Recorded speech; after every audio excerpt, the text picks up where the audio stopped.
All right, guys, welcome to episode number 10 of the ConquerMe podcast. I'm really excited about this one today. I have my good friend, Lindsay Vastola, on the show today.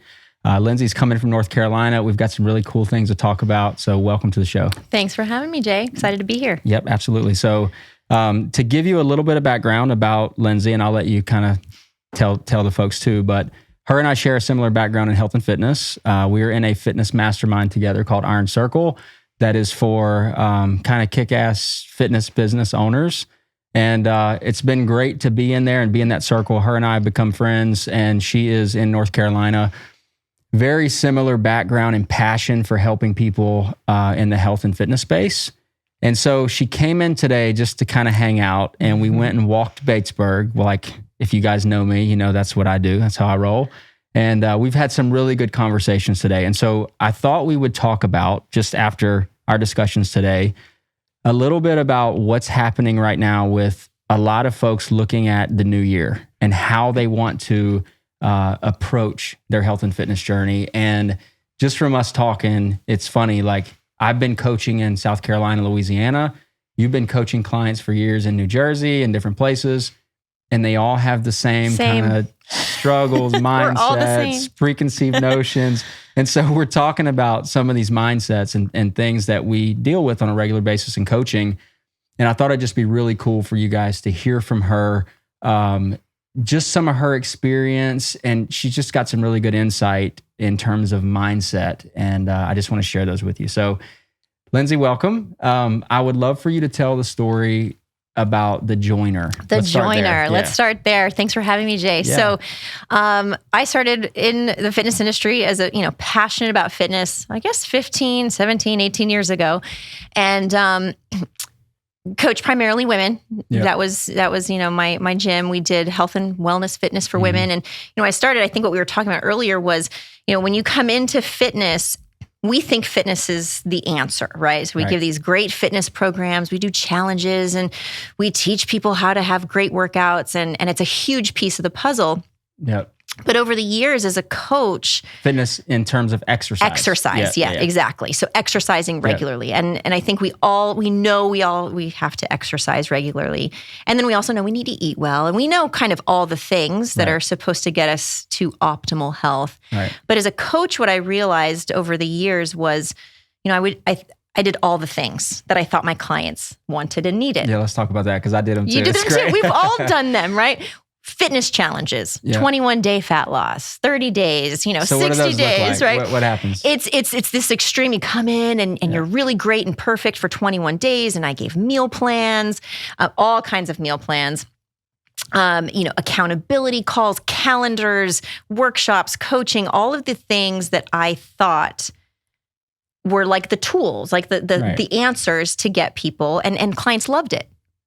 The problem was, every once in a while, right, you do the challenge, you get through the first month of the year, and everybody does great. And then I would get the question, Lindsay, when are you doing the next challenge? When are you doing the next 6-week transformation? I'm really off track.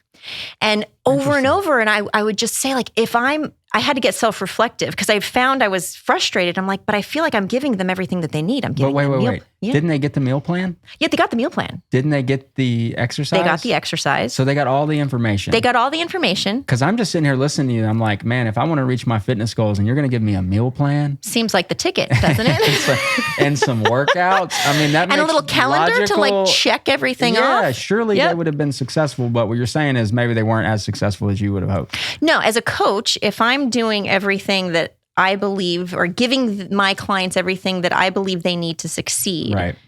But I consistently see two groups, in my case, women, right? Yep. Ones that continually struggle, and then ones that succeed, that are able to integrate exercise with ease and without overwhelm, and to eat and enjoy food, but still maintain their goals and still be able to go out and eat without guilt, for example. Meal plans? Did you give them different meal plans? You must have given there was something different, right? What's the difference, right? Okay. But same meal plan. But you're right. Like at the end of the day, I had to look and say, what's the difference between those who are succeeding, meaning they're achieving their goals, they don't have that like overwhelm and that frustration, that cycle of frustration. Yep. They're not getting on track and off track. Right. And the ones who consistently struggle. I said, what's the difference?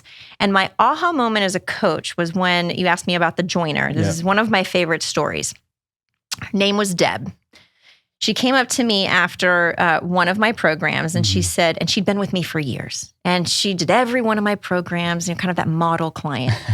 And she said, Lindsay, I've realized something. She said, I've realized I'm a joiner.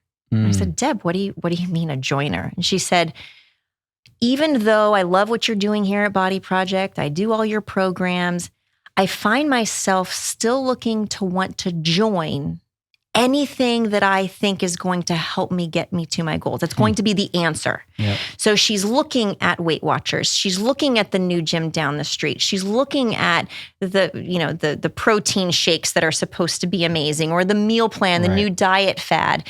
And she didn't even realize she was looking for these things. And she said, and I've realized that what I was teaching, and we came to our aha moments as coaches, that we need to teach what people really need, the mindset around food, a different perspective on these things. Yeah. And she said, I was so busy looking to join the next thing that I never gave myself the real chance to do the work necessary to succeed long term. And that was my aha moment as a coach, where I said, what do we really need to teach? What do we really need to coach our clients so that they can achieve lasting success, not just the quick fat loss, so they don't have to worry about going out and eating dinner and feeling like they're going to make a bad choice, right? How do we actually enjoy the process and make it last? So those clients, though, I would imagine had success, right? During the challenge, during the program. So same thing. And really what we're doing here, Lindsay, is just making ourselves look like terrible coaches. Yeah, we're being vulnerable. We're so vulnerable. Man, we didn't have it figured out at all. But logically, you would think that stuff would work, right? We're really, a meal plan could be helpful for someone. Exercise is certainly helpful for someone. But the reality is most people don't have the discipline, the mindset. They have the wrong paradigms. They don't have the routines. They don't have any of the other foundational things in place to even inject the meal plan in for it to make sense. And so same thing, they would come in, they would follow the thing. You have some that just are going to be so rigid, and they would count to the calorie. And if they miss it, it's this big thing, which that's a whole nother topic. But, and they would find success. And then when it was over, they would go, okay, cool, hang their jersey up, and then go back to doing whatever they were doing and wait on the next challenge. Right. And it was so frustrating to me, because I'm like, I gave you all the tools that you needed to be successful, and you used them. You were building houses with the hammer that I gave you. Right. And now you went and put it up, and you're trying to build a hammer with a flashlight. What are you doing? But again, this is kind of the revelation and the evolution for me, and it sounds like for you too as a coach, is that's not what they need. Go ahead. You said it, and I'm chomping at the bit. I think the biggest challenge that we don't even realize when I'm saying, the joiner, or I call it somebody with the dieter mindset, they don't even realize it's a language that we are speaking in our mind, that we don't even realize how that language, the thoughts, are leading to the actions we take that are leading to the outcomes, good or bad, or favorable, healthy or unhealthy. People don't even think about this. They don't, because they don't know any different. Right. It's sort of like, hey Jay, you've been speaking English your entire life. Tomorrow you need to start speaking Japanese. And we think it's going to be an overnight. It's literally thinking in a different language. It takes time. It takes coaching. It takes tools. So that was my point a minute that I was thinking. It's answers versus tools. At the new year, when we have a doctor that says, hey, you know what? You've got to really take control of your health because these numbers aren't in your favor. Something that shakes us, rattles us, we think is going to motivate us, right? And we immediately go looking for an answer. And we look for, and we put so much hope and faith in the gym or the diet plan, and this is not a knock against Weight Watchers or any of these programs. Those can be fantastic, but those are tools. I always think about the tool belt. I need to be armed with a tool belt of different nutrition strategies that work for me. Yes. Different fitness strategies. What's a fitness routine that works for me at 20, 30, 40, 50 years old? How do I know how to evolve with that? Right. Strategies on stress management, on sleep, all of these other factors, mindset, right? These little mindset tools. Yeah. I need a belt. There's not going to be one single answer. And that's where, if we were to look at the people who succeed long-term and those who continually struggle, the ones who succeed are looking to put new tools in their tool belt that they can pull out when they need to, that are just part of their everyday life, versus the ones who will struggle are constantly putting hope and faith in a plan, a program, a challenge for 21 days, and just hoping and wishing that is going to solve their biggest frustrations with weight, with stress management, with balancing work and life. And the reality is, it has to be a more holistic approach. When I say holistic, meaning we've got to cover everything, foundation up, mindset, habits, behaviors, limiting beliefs. I know you talk a lot about that in ConquerMe in your coaching program. And most of us need somebody to guide us. It's like a language teacher. We need somebody to help us learn the new language of lasting success, versus, here's a few words here and there. Right. Now go try to survive. Yeah, no, I love that. So thinking about the tool belt, right? Like, we also need a guide and a coach to tell us when to use what tool, right? Like, most people want to approach their problem with exercise. Yes. Like, the majority of the people, they go, so I'll tell you a story. And I love this because it's like, so to this point, I meet with a client and she goes, Jay, I really want to join your program. I'm like, okay, cool. So we talk about it, whatever. She's joining our fitness program. And she says, I've tried everything, but it's not working. And I said, okay, well, tell me more about that. And she's like, well, all the workouts look the same. Everywhere I go, the workouts look the same. They're doing deadlifts and back squats and burpees. And she starts listing out these different like exercises that she's doing. And I'm like, okay, well,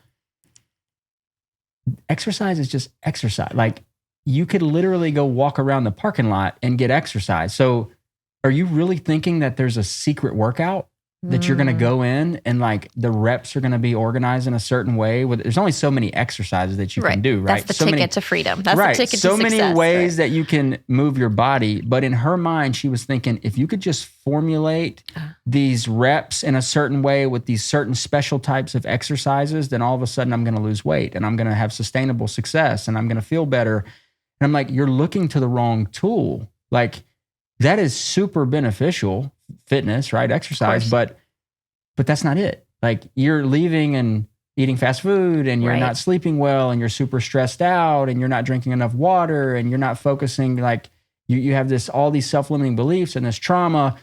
There's no workout in the world that's going to overcome all of that stuff. That's why I said, I could give you the perfect meal plan that's customized to you. I give you the perfect workout program. But if we're navigating a stressful life where you don't have stress management, resilient skills, you're always going to be up. You hear this, I'm sure, because we can say that this is the language of that person who's constantly challenged. I can't stay on track. I know what I'm supposed to do, but I just can't follow through with it. I've tried the things and it doesn't seem to work this time.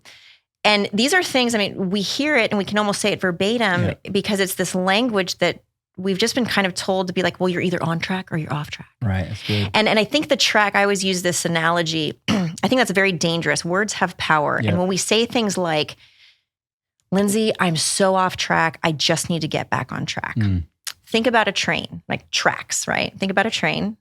A train can't be kind of on a track. It's either off track or it's on track. There's no like halfway.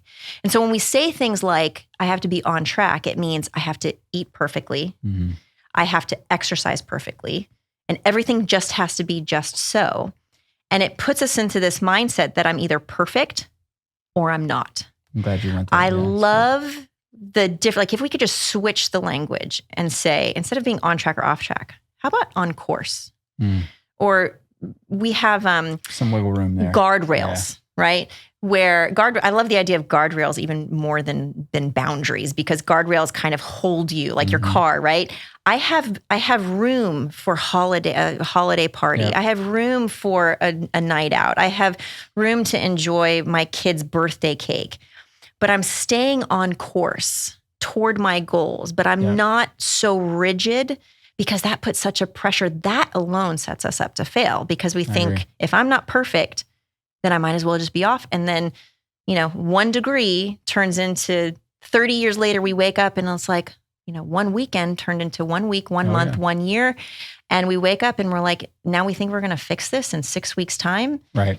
The same thoughts, actions, and outcomes, that pattern that led us to where we are, it takes work. It takes a lot of work. And not just the exercise and food plan, or eating less, exercising more. Right. We always talk and the about expectations in the beginning. So that's really where this comes from, is we have the wrong expectations about what's actually going to get us where we want to go. So to have the expectation that I'm going to eat perfectly, that I'm going to work out perfectly, that I'm going to eat only clean or whatever, right? It's just, no one does that. Like, what does that even mean? But the mindset is, if I don't do it perfectly to what I think my coaches or the program facilitator or whatever, their expectations is, then I'm failed. And so then they kind of go, well, maybe this isn't, it's not working for me, right? And they throw it. And it's like, no. That's half of my clients probably eat better than I do a lot of time, because they have that mindset. I saw what you ate at dinner. Yeah, they're like, exactly. They're like, oh, I need to eat clean. I need to do well. And it's like, it's all or nothing. They're still fighting that all or nothing mindset. And we're constantly trying to break that down. It's like, no, listen, let's focus on wins.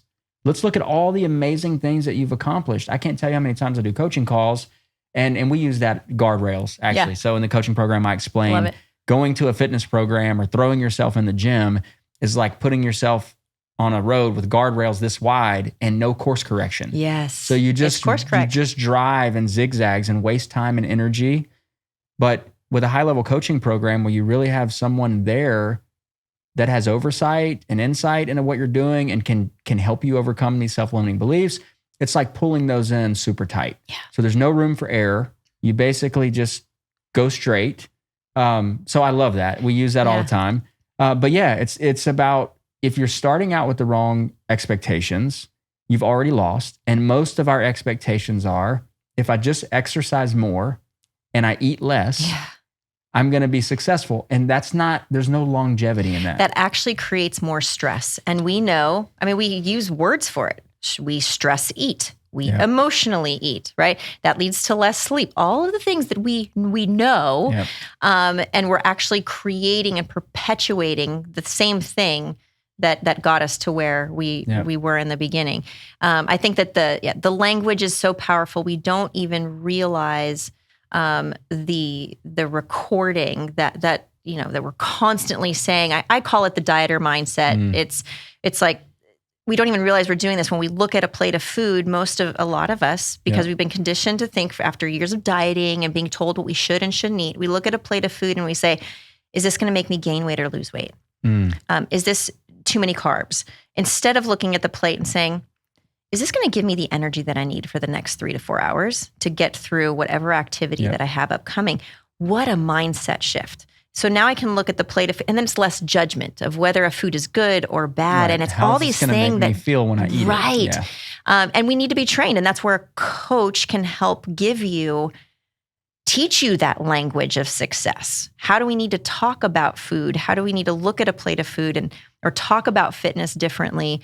And that, unfortunately, most of us just don't have that built in, because that's not the culture that we're in. It's not sexy either. No, like it's when you not. talk about habit change, when you talk about hydration, you talk about make sure you get good sleep. That's not sexy. Like, that doesn't sound, really, is it going to make that big of a difference if I get good sleep in my fat loss journey?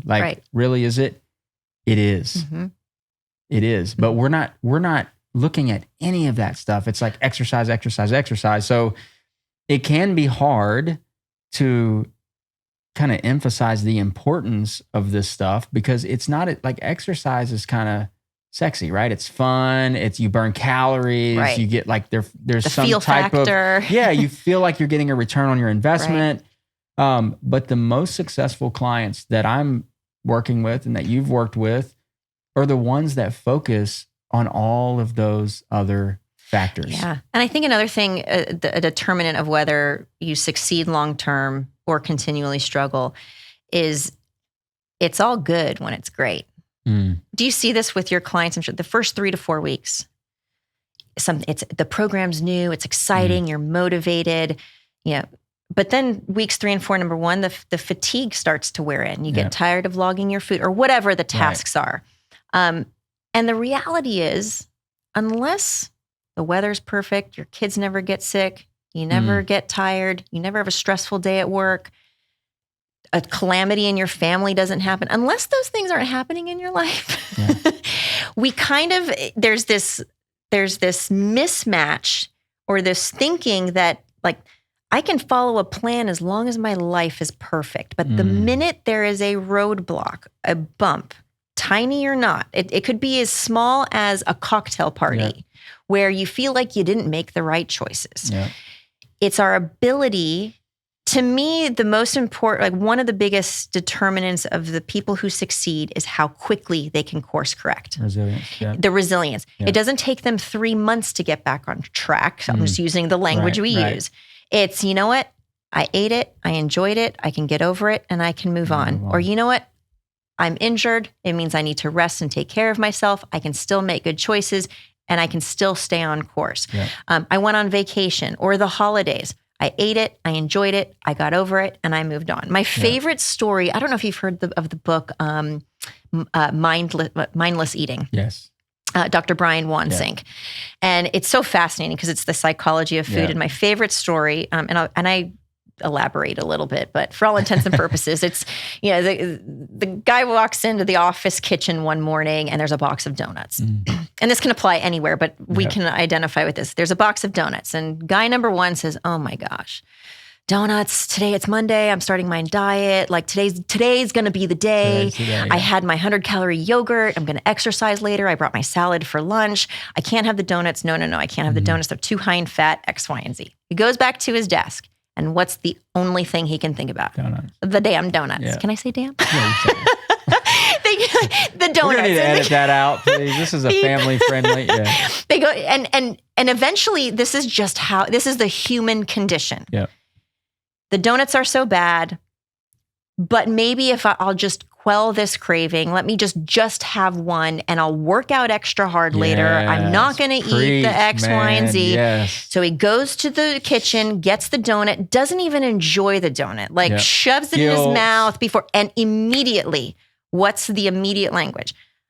I have no willpower, you big jerk. Yep. I can't stick with anything.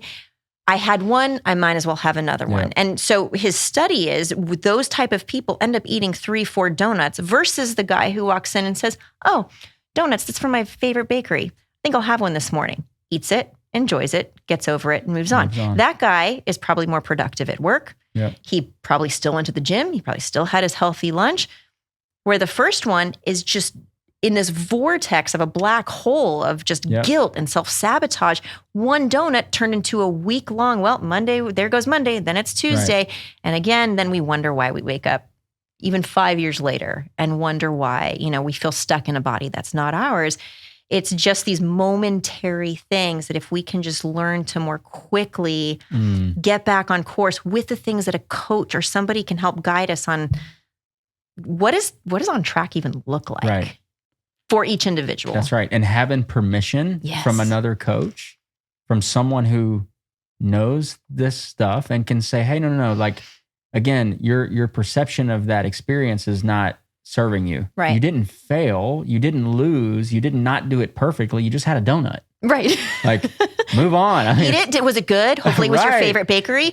Or feel proud of yourself that you said no, not because it was too many calories or too much fat, but because you'll just feel so much better about yourself. It's that, call it the confidence bank. I don't know who says it. I won't take credit for it, but most of us want confidence. Yeah. Most of us lack confidence, and that's why we make poor food choices and we don't go to the gym, we don't do those things.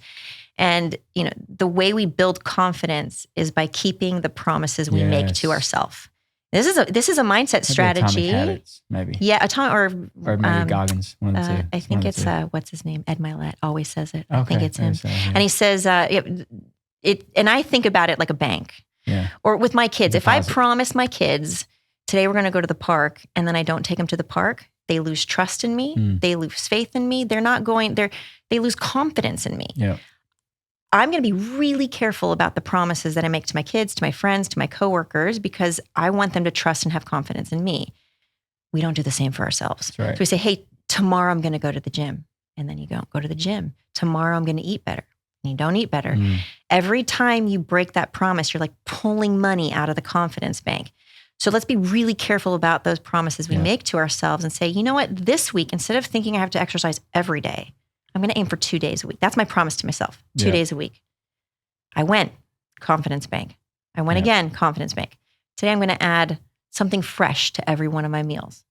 Something simple. And you're making those deposits. Yep. And those are the kinds of things that build and build and build. And when you feel more confident, that donut choice becomes so much less overbearing on everything. It's like these silly things that we do 10, 20% of the time that become the big things that drive everything. But that is such a mindset shift. It's all mindset. Because we don't think that way. We're not taught to think that way. I have to do the exact thing. I know. And this is why I love coaching. And I know this is why you love coaching, because it's like what you think is going to solve your problem is probably not even going to solve your problem. No.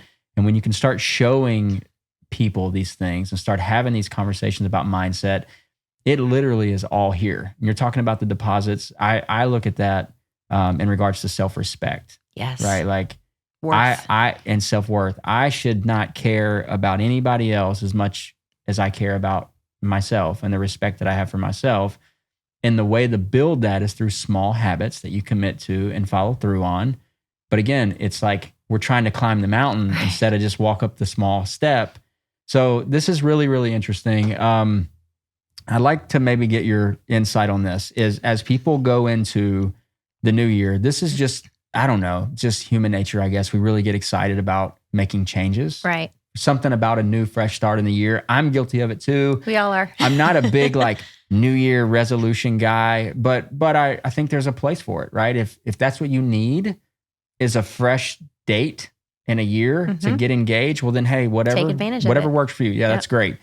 But what would you say to someone who is considering starting their fitness journey? Maybe they've done something in the past and then they've just been stuck for a while. Maybe they're just kind of wanting to get started right now. Like, where do they even look? Because every corner there's a gym. Everywhere you turn, there's an ad for some kind of supplement or something that promises to whatever. You got every online thing. Like, there's no shortage of options. So why are so many people still obese? Still doing that. You're still right. sick, still joining the programs and not succeeding? Like, what should people look for in a program? Number one, it's interesting you bring up like the New Year's resolution. I found when I did resolutions, they felt empty. Yeah. I started, and I feel like it's one thing I've remained consistent with, and it seems to resonate with a lot of the clients I work with, is I make a personal promise. So going back to the confidence, I look at my life and I say, what is the one thing that might be keeping me from reaching that, in this case, like a health goal, whether it's weight loss or just, is it organization? Am I overcomplicating things? So I think this is a big one for women in particular. We overcomplicate getting healthy. And so could you perhaps make a personal promise that 2023 or whenever you're listening to this, my personal promise is to simplify. And you can use that across the board. And so now you can use this almost as a lens to look through.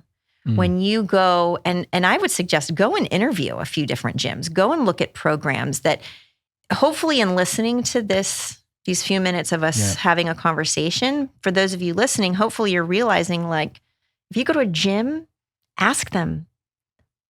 I know fitness is a big part of this, but I also know nutrition, mindset. If I don't have the right mindset, I'm not going to be here more than 3 months. Right. What else? What are those other tools? How do you teach those other tools?